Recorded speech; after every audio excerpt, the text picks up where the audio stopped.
What's up, everyone? Welcome back to another episode. Today I need to tell you about something that happened to a lady named Ashley, and her story is a disturbing one. She grew up in rural Nebraska, and what happened to her family is honestly criminal. So Ashley's family lives on this small farm that's been in their family for 3 generations. They grow some corn, raise cattle, pretty typical small-scale operation. Their property is surrounded by these massive corporate farms.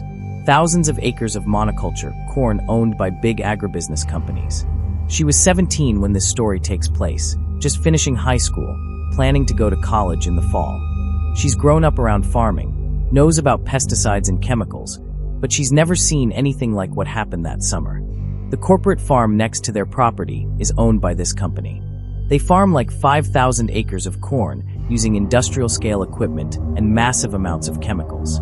Her family has always been concerned about their neighbors' pesticide use, but they've never had direct problems. That changes in June when this agro company starts spraying their corn with some new pesticide. Ashley doesn't know what the chemical is called, but she notices the smell immediately. This sweet, chemical odor that hangs in the air for hours after the spraying trucks go by. The first sign something's wrong is that Thier family's chickens start dying. Not just getting sick, dropping dead in their coop. Within a week, they lose like 30 chickens with no obvious cause. Then their vegetable garden starts wilting. Tomatoes, beans, lettuce. Everything just turns brown and dies, even though they've been watering it regularly and the plants were healthy before the spraying started. Ashley's mom starts getting headaches whenever she's outside for more than a few minutes. Her dad develops this persistent cough that won't go away. Ashley starts feeling nauseous every morning when she goes out to do chores. At first, the family thinks it might be coincidence. Maybe the chickens had some disease, maybe the garden got hit by blight, maybe they're all just stressed about other things. But then her little brother starts having seizures. Tyler's 12 years old, never had any health problems in his life. But suddenly he's having these episodes where he loses consciousness, his body goes rigid, and he can't remember what happened afterward. They had to rush Tyler to the hospital, but the doctors can't figure out what's causing the seizures. All his tests come back normal, no signs of epilepsy or brain injury. The seizures keep happening, getting worse and more frequent. Tyler has one at school, scares his teacher and classmates. He has another one at home while helping with farm chores. The family started to notice something. The chicken deaths, the dead garden, the family's health problems, Tyler's seizures. It all started when the agro company began spraying their new pesticide. Ashley's family went to drop a complaint about the new pesticides after learning that the new pesticide the company is using is banned in several other countries because of links to neurological problems, especially in children. But it's still legal in the United States, and agribusiness companies lobby to keep it that way. The family decides to get their water tested. They use a well that's been fine for decades, but they want to make sure the pesticide isn't contaminating their groundwater. The test results are terrifying. Their well water contains pesticide residues at levels that are technically within legal limits, but still way higher than what should be safe for human consumption. The family has been drinking poisoned water for months without knowing it. They switched to bottled water immediately, but the damage is already done. Tyler's seizures continue, and now Ashley's mom is having memory problems, getting confused about simple things like what day it is or where she put her keys. Her dad's cough gets so bad, he can barely sleep at night. He starts coughing up blood, and the doctor says his lungs are inflamed, possibly from chemical exposure. The family contacts a lawyer who specializes in environmental cases. The lawyer explains that proving pesticide poisoning is incredibly difficult because the symptoms can be caused by many different things, and the chemical companies have teams of lawyers and scientists to fight any claims. The lawyer also explains that even if they can prove the pesticide caused their health problems, the legal limits for pesticide residues are set so high that the agro company probably didn't violate any regulations. Meanwhile, the family is spending thousands of dollars on medical bills. Tyler needs neurological testing, Ashley's mom needs cognitive evaluation, her dad needs lung treatment. Their insurance covers some of it, but not everything. The family can't afford to move away from the contaminated area. Their farm is their only asset, and who's going to buy property that's been poisoned by pesticide drift? She starts documenting everything. She takes photos of the dead chickens, the withered garden, the spray trucks applying chemicals to the neighboring fields. She keeps a journal of her family's symptoms, their medical appointments, their expenses. Later on, the lawyer told them that the company has been cited for pesticide violations in other states, but the fines are so small compared to their profits that they just treat them as a cost of doing business. It was later known to them that several other families in their area have reported similar health problems. Dead livestock, contaminated water, neurological symptoms in children. But nobody's been able to prove a connection to the pesticide spraying. Ashley realizes they're dealing with a pattern of corporate negligence that's affecting multiple families, but each family is isolated and can't afford to fight a major agribusiness company. Her senior year of high school is ruined. She's constantly worried about Tyler's seizures, helping care for her parents' health problems, and dealing with her illness too, and also the stress of knowing their home is contaminated. Ashley can't concentrate in school, starts having panic attacks, develops insomnia. She's supposed to be excited about college, but instead she's dealing with the fallout from corporate poisoning. The family's financial situation gets worse. Ashley's dad can't work as much because of his lung problems. The medical bills keep piling up. They're considering selling the farm, but as word spreads about the pesticide contamination, nobody wants to buy it. Her college plans fall apart. She can't afford tuition, and she can't leave home while her family is dealing with health crises. Her future gets derailed because of something completely beyond her control. By the end of the summer, her family has lost their livelihood, their health, and their hope for the future. All because a corporation decided to spray dangerous chemicals on thousands of acres without regard for the neighboring families who would be affected. The worst part is that the agro company continues spraying the same pesticide. They never acknowledge that their chemicals might be causing problems, never change their practices, never take responsibility for the health impacts on surrounding communities. Ashley's family eventually moves away, but they lose most of their investment in the farm. They have to sell at a huge loss to a low-standard real estate agency. Tyler's seizures eventually stop after they move away from the contaminated area, but he has lasting learning disabilities that affect his performance in school. Ashley's mom's memory problems persist, and her dad's lung damage is permanent. Ashley never went to college. She spent her early 20s working to help support her family and pay off medical debt from the pesticide poisoning. The thing that haunts mostly is how helpless they were. A major corporation poisoned their community, and there was nothing they could do about it. The legal system protects the companies, not the families who get hurt. The cornfield next to their family farm went from being a symbol of rural prosperity to being a weapon pointed at their family. Those neat rows of corn were hiding an environmental disaster that destroyed their lives. Ashley now works as an environmental activist, trying to raise awareness about pesticide contamination in rural communities. She says most people don't realize how dangerous modern agriculture can be for the families who live near these massive chemical operations. The cornfield is still there, still being sprayed with the same pesticide that poisoned Ashley's family. New families have moved into the area, probably unaware of the contamination history. Ashley wonders how many other families are getting poisoned right now, in cornfields across the country, by corporations that value profits over human life.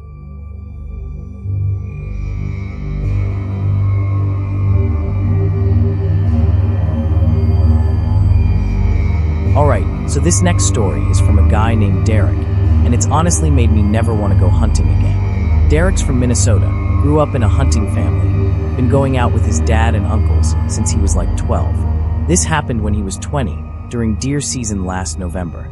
So Derek's hunting group consists of his dad, his two uncles, and his dad's longtime friend Mike.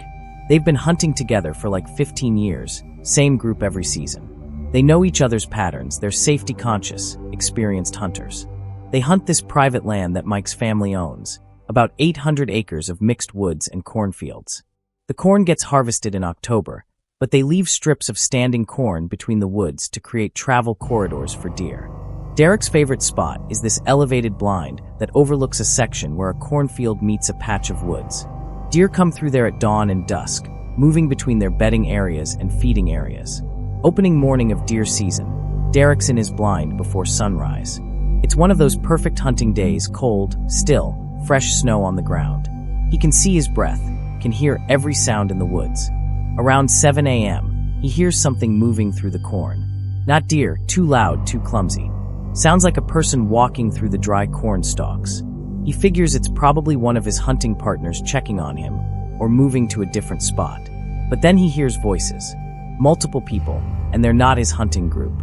He knows his dad and uncles well enough to recognize their voices, and these are strangers. Derek's immediately concerned because this is private property, and they didn't give anyone else permission to hunt here. Plus, it's dangerous to have unknown hunters in the area when his family is also out there. He climbs down from his blind to check. The voices are coming from deep in the cornfield, maybe 200 yards away. Derek can't see who it is because the corn's still standing about 8 feet tall in that section. He starts walking toward the voices, planning to politely tell these people they're trespassing and need to leave. But as he gets closer, he overhears their conversation, and it's not about hunting. These guys are talking about the drop, making sure nobody sees, and getting it done before the family shows up. Derek realizes these aren't hunters. They're using the cornfield for something else entirely. He stops moving and tries to listen more carefully. There are at least 3 different voices, maybe 4. They're talking about burying something, about making sure it's deep enough that nobody will find it. His blood runs cold. He thinks he's stumbled onto people disposing of evidence, maybe even a body. He starts backing away slowly, trying to get out of the cornfield without being seen. But corn is loud when you walk through it. The dry stalks rustle, snap, make noise with every step. Derek's trying to be quiet, but it's impossible to move silently through standing corn. The voices stop talking. He freezes, holding his breath. Then he hears someone say, "Did you hear that? Someone's out there." He panics and starts running. He's crashing through the corn, making tons of noise, but he just wants to get away from these people and back to his family. Behind him, he could hear the strangers starting to move through the corn. They're not running, but they're definitely pursuing him. Derek can hear them calling out, "Hey, stop. We just want to talk." But he's not stupid. People who are just talking don't chase you through a cornfield. He keeps running. Derek's biggest problem is that he's deep in the cornfield and disoriented. The corn rows all look the same, and he can't see any landmarks to guide him back to his blind or to the woods where his family is hunting. He's running blind through the corn, and he can hear the strangers spreading out behind him. They're trying to surround him, cut off his escape routes. Derek tries calling his dad on his radio, but he's breathing too hard to talk clearly, and the radio reception is poor in the middle of the cornfield. After what feels like forever but was probably only a few minutes, he breaks out of the corn into an open area. He can see the woods where his family is hunting, but he's still like 300 yards away. He starts running across the open ground, and that's when he hears the first gunshot. Derek hits the ground immediately.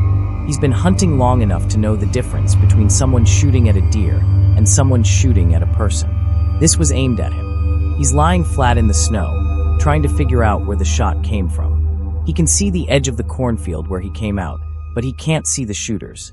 Second gunshot. Derek hears the bullet was past his head. These people are definitely trying to kill him. He starts army crawling toward the woods, staying as low as possible.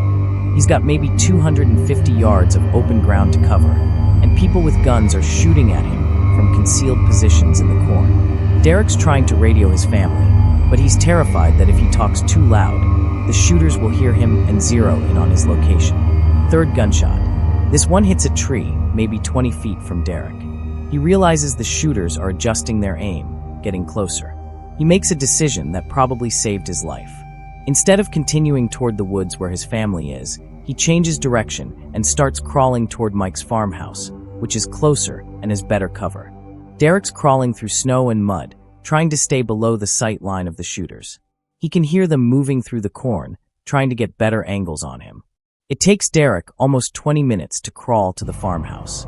By the time he gets there, he's hypothermic, exhausted, and convinced he's going to die. He pounds on the farmhouse door. Mike's wife answers, takes one look at Derek covered in mud and snow, and immediately calls 911. Derek tries to explain what happened, but he's in shock and not making complete sense. He keeps saying people in the corn, and they're shooting at me, and burying something. The police arrive within 10 minutes. Derek's dad and uncles come back from their hunting spots when they hear the sirens. Nobody else heard the gunshots because they were too far away in the woods. When the police search the cornfield, they find tire tracks, footprints, and evidence that someone had been digging in the area where Derek first heard the voices. But whoever was there is long gone. The police never found out who was in the cornfield or what they were burying. The investigation went nowhere because Derek couldn't provide detailed descriptions of the people he'd heard, and there were no witnesses to the shooting. Derek never went hunting again. Says he can't be in cornfields anymore without thinking about being hunted like an animal, crawling through the snow while people shoot at him. The thing that haunts Derek most is how helpless he felt in that cornfield. The corn blocked his vision, messed up his sense of direction, and gave his attackers perfect cover while leaving him completely exposed when he tried to escape. The cornfield felt like a maze designed to trap him. Every road looked the same. Every direction seemed to lead deeper into danger rather than towards safety. Mike's family eventually sold that farmland. They said they didn't want hunters or anyone else using property where someone had been shot at. The new owners posted no trespassing signs everywhere and hired security to patrol the area.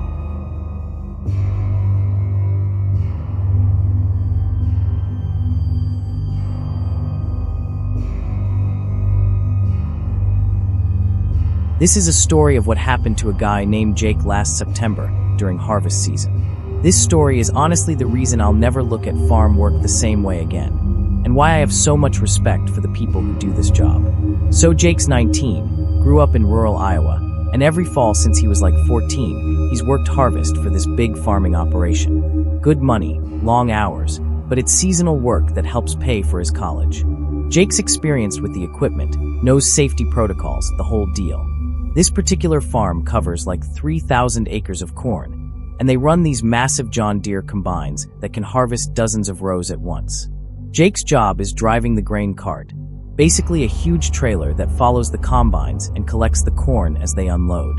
The farm owner, Mr. Peterson, is this old-school guy who's been farming for 40 years, really focused on efficiency, getting the harvest done fast before weather turns bad. Peterson always pushing everyone to work longer hours, skip breaks, keep moving. So it's mid-September, perfect harvest weather, and Peterson's got 3 combines running from dawn to dusk. Jake's been working 14-hour days for 2 weeks straight. He's exhausted, but the money's good and Peterson keeps saying they need to finish this section before the rain comes. On this particular day, Jake's running the grain cart in this field that's probably 200 acres of corn.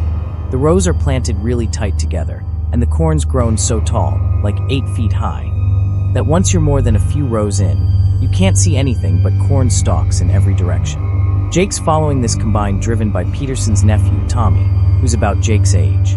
They're working this grid pattern, combine cutting the corn, Jake collecting it, then moving to the next section. Same routine they've done hundreds of times. But here's the thing about harvest work, it's incredibly dangerous. These combines have massive rotating blades, moving parts that can grab you, and they're loud as hell. Plus, you're working in these tight spaces where visibility is limited and communication is basically impossible over the engine noise. Around 3 p.m., Jake notices Tommy's combine has stopped moving. Jake figures maybe he's got a jam in the header or needs to unload, so he waits. But after like 10 minutes, the combine's still just sitting there in the middle of the field. Jake tries radioing Tommy, but there's no response. He can see the combine from where he is, but it's probably 50 yards away through dense corn rows. Jake parks his grain cart and walks over to check what's going on. When Jake gets to the combine, the engine's still running, but there's no sign of Tommy. The cab door is open, but Tommy's not inside. Jake calls out, but between the engine noise and the wind through the corn, you can't hear anything. Jake starts looking around the combine, thinking maybe Tommy got out to clear a jam or something. But what he finds makes his blood run cold. There's blood on the front of the combine header. Fresh blood, and pieces of fabric that look like they came from Tommy's work shirt. Jake immediately shuts off the combine engine and starts screaming Tommy's name. But the corn is so thick and tall that his voice doesn't carry far. He's basically alone in the middle of 200 acres with no idea what happened to Tommy. Jake starts following the blood trail, which leads away from the combine and into the corn rows. The blood is getting heavier, and Jake's finding more pieces of clothing. He's calling 911 on his cell phone, but the signal's weak and he can barely get through to the dispatcher. About 30 yards from the combine, Jake finds Tommy. Tommy's been caught in one of the combine's gathering chains. These are the mechanisms that grab the corn stalks and pull them into the cutting blades. Somehow, Tommy had gotten tangled up in the machinery while it was running. Jake didn't say the details of what he saw, but Tommy was still alive when Jake found him. barely conscious, massive trauma to his legs and torso, but alive. The gathering chain had dragged him maybe 20 feet through the corn before he managed to break free. Jake's trying to keep Tommy conscious while calling for help, but they're literally in the middle of nowhere. No roads nearby, no way for ambulances to reach them. Jake has to figure out how to get Tommy out of the cornfield and to medical help. The grain cart's too high to lift Tommy into, and Jake's afraid moving him might make the injuries worse.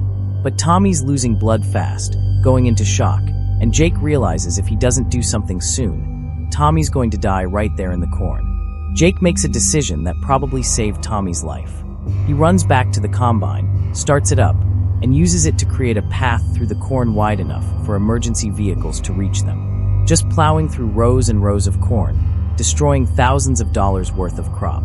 It takes Jake 20 minutes to clear a path from Tommy's location to the nearest field road. By the time he gets back to Tommy, the kid's unconscious and barely breathing. The ambulance finally arrives, but even with the path Jake cleared, it takes another 15 minutes to get Tommy out of the field and to the hospital. Jake's covered in Tommy's blood, in shock himself, but he has to explain to the paramedics what happened. Here's the really messed up part. When the investigators looked at the combine, they found that multiple safety features had been disabled or bypassed. The emergency shutoff that should have stopped the machinery if someone fell, the guards that should have prevented access to the gathering chains, all of it had been removed or modified. Peterson had been having his workers disable safety equipment to speed up the harvest process.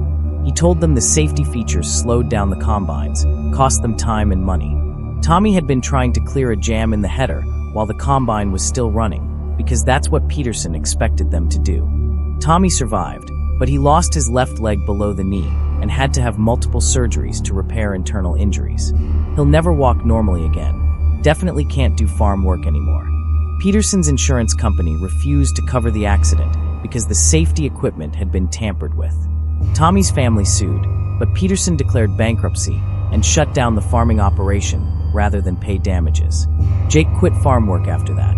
Says he can't handle being around the machinery anymore, knowing how easily it can grab you and pull you in. He has nightmares about finding Tommy in the corn, about the blood trail, about being alone in that field with no help. The thing that really gets to Jake is how isolated they were. If Tommy had been injured anywhere else, on a road, near a building, even in an open field, help would have arrived faster. But being deep in the cornfield, surrounded by 8-foot-tall stalks, they were completely cut off from the world. The investigation revealed that farm accidents like this happen way more often than people realize. Machinery incidents, chemical exposure, people getting lost or trapped in fields. But because farms are so isolated, and because there's pressure to work fast and skip safety protocols, a lot of these accidents are way worse than they need to be. Jake never went back to that farm. Jake's studying business now, wants to work in an office where the most dangerous thing is a paper cut. Says he'll never take another job where corn can hide you from the rest of the world. So this story comes from a lady named Zoe, and it's honestly one of the most terrifying situations I've ever heard someone describe. This happened when she was 16, living with her mom in this small town in Missouri, and it completely changed how she thinks about rural communities. So Zoe's family had just moved to this farming town, population maybe 1,500 people. Her mom got a job at the local bank. They rented this little house on the outskirts of town, surrounded by cornfields. Seemed like a quiet, safe place to live. Zoe's into photography, right? Always carrying her camera around, taking pictures of landscapes and stuff. Their house backs up to this huge cornfield, probably 300 acres, and she loves getting shots of the corn at different times of day, different seasons. About 2 months after they moved there, Zoe starts noticing weird activity in the cornfield behind their house. Not farming activity. It's the middle of winter, corn's been harvested, fields should be empty. But she sees vehicles driving through the field at night, lights moving around deep in the rows. At first, Zoe figures it's just farmers doing winter maintenance or something. But the activity is always at night, and the vehicles don't have normal headlights. They're using these dim lights, like they don't want to be seen.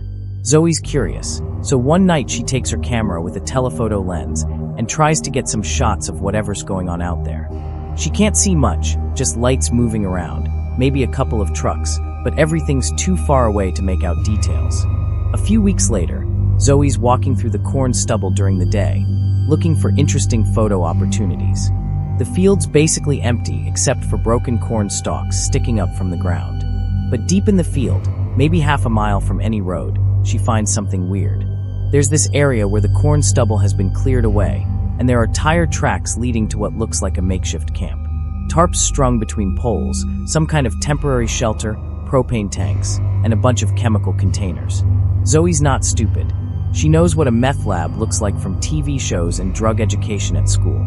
But finding one in the middle of a cornfield, that's not something she expected in their quiet farming town. Zoe takes some photos from a distance and gets out of there fast. She shows the pictures to her mom, who immediately calls the police. But here's where things get really scary. The local sheriff's deputy who responds to the call is this guy named Dale, who's lived in the town his whole life. He looks at Zoe's photos and basically dismisses them. Probably just some teenagers having a party, he says. I'll drive by and check it out when I get a chance. Zoe's mom pushes back, says the chemical containers and propane tanks clearly indicate something more serious. Dale gets defensive, starts asking why they were snooping around private property, says maybe they should mind their own business. Red flags everywhere. Dale's reaction doesn't seem like normal police response to a potential drug lab report. A few days later, Zoe's mom gets a call at work. Someone with a local accent, won't give their name, tells her that her family should stop taking pictures where they don't belong and focus on fitting into the community. Now Zoe's family is scared. Someone knows they reported the meth lab, and they're being warned to stay quiet about it. Zoe's mom calls the state police instead of the local sheriff. She figures maybe the local authorities are compromised, or maybe they just don't want to deal with the situation. The state police take the report seriously, but they tell Zoe's mom it might take a few weeks to organize a raid.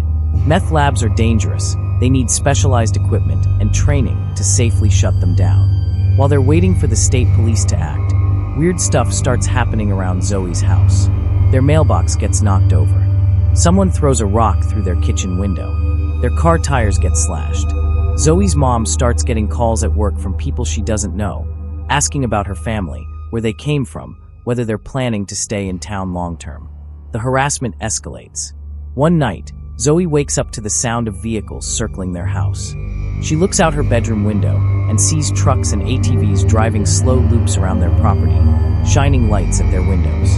Zoe's terrified. She realizes they're not just dealing with some random drug dealers. This is organized, coordinated intimidation. And it's connected to people who know where they live, where her mom works, probably their daily routines. The next day at school, other kids start treating Zoe differently. Cold shoulders, whispered conversations that stop when she walks by. Someone spray paints snitch on her locker. Zoe realizes the whole town knows what her family reported. In a community of 1,500 people, word travels fast, and apparently her family is now seen as troublemakers. A week later, Zoe's mom gets called into her supervisor's office at the bank. The supervisor says there have been concerns about her family's adjustment to the community. Nothing specific, just suggestions that maybe they'd be happier somewhere else. Zoe's mom realizes they're being pushed out of town for reporting the meth lab. Finally, the state police raid happens. They find exactly what Zoe photographed, a major methamphetamine production operation hidden in the cornfield. Multiple arrests, thousands of dollars worth of equipment and drugs seized. But here's the really scary part. The investigation reveals that the meth lab wasn't just some random criminal operation. It was connected to several prominent local families, including people who worked for the county government. Deputy Dale, the cop who dismissed Zoe's initial report, was arrested as part of the raid. He'd been providing protection for the operation, warning them about potential investigations. The bank supervisor who tried to pressure Zoe's mom to leave town? His brother was one of the main investors in the meth operation. Zoe's family discovered they'd stumbled into a situation where a significant portion of the local power structure was involved in drug trafficking. The cornfield was perfect for hiding the operation because it was isolated, privately owned, and surrounded by people who either didn't know or didn't want to know what was happening. After the arrests, Zoe's family became even more unwelcome in the community. People blamed them for bringing outside attention to the town, for ruining lives by reporting the meth lab. Zoe's mom lost her job at the bank. They couldn't get basic services, plumber, electrician, mechanic, because local businesses wouldn't work with them. Kids at school escalated from cold shoulders to active bullying. 6 months after the raid, Zoe's family moved away. They couldn't afford to stay in a place where they were effectively blacklisted from the community.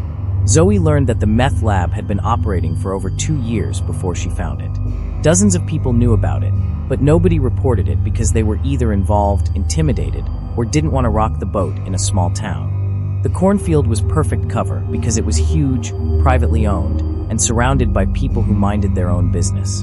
The drug operation could work at night, store equipment during the day, and count on the local community to look the other way. Zoe was traumatized from the harassment she got from her school and ended up having nightmares about the threats they got, about being surrounded by people who saw her family as the enemy just for reporting criminal activity. The terrifying part was how quickly her family went from being newcomers trying to fit in to being targeted for harassment by half the town.